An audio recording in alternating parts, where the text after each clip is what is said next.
শুভকামনা নিয়ে একটা গল্প বলে আমি 6 নম্বরে যাচ্ছি।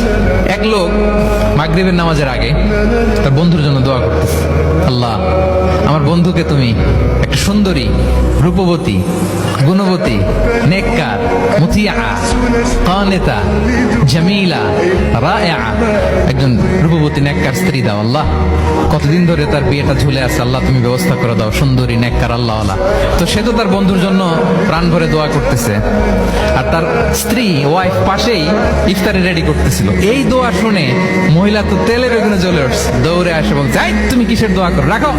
সে বেচারা মোনাজাতের মধ্যে তো ভরকে গেছে, ভয় বলে কি হইলো, আমি তো দোয়া করতেছি আমার বন্ধুর জন্য। তো মহিলা বলে তুমি কি মনে করছো আমি হাদিসটা জানি না? অন্যের জন্য কোনো ভালো দোয়া করলে আগে যেটা নিজের জন্য কবুল হয়, তুমি মনে করছো আমি জানি না?